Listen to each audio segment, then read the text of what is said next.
We often group data together into structs or objects. For example, here's a simple user struct that has a username, an email, and a date of birth. Our user requires a username, so we have a constructor that takes that, but email and date of birth are optional and can be set later. If we wanted to add them later, that code would look like this.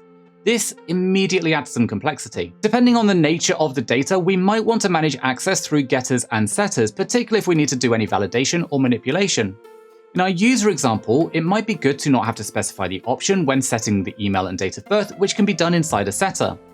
This is a bit cleaner, and we now have a good place to put validation if we need to. However, this is a little bit clunky, as we have to refer to the underlying variable, uKey, multiple times. We can make this more fluent.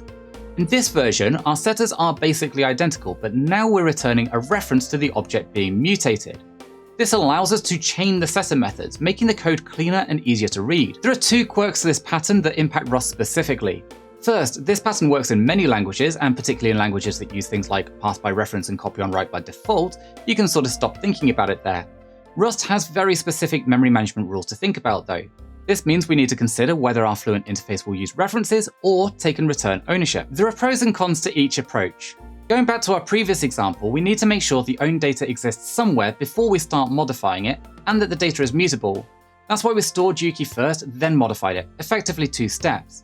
Instead of taking references, let's try taking ownership and returning a new version of the object with the data we want to add. So I've changed the prefix from set to with because this better reflects the take ownership and return something new with the extra data. But I couldn't find an official idiom or pattern like this, so I'm open to better suggestions. Anyway, by passing ownership back and forth instead, we can now move both creation and adding additional data all into a single chain.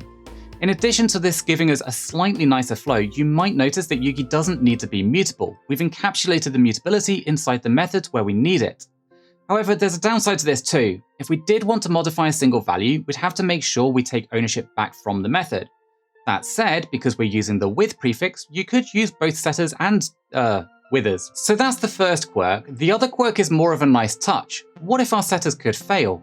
Obviously it's Rust, we need to return a result. In this case, we'll check if a user is older than 21. No, this doesn't really make sense at this point. Let's not worry too much about the domain logic of our example app though. Luckily, the question mark operator allows us to unwrap an OK, which means we can continue the chain so long as we're able to bubble the error. In conclusion, using the Fluent API pattern allows us to write much more readable code. Not only do setters let us encapsulate validation as well as mundane things like wrapping our types in options, but method chaining reduces code clutter. Rust requires slightly more thought than other languages, but not having to think about copy on write is nice too. If you enjoyed this video, don't forget to like and subscribe. If you really liked the video, you can become a member of the channel or join the Patreon. See the description for more. Next time, we're going to combine the type state pattern and the Fluent API pattern into the builder pattern. I hope I'll see you then.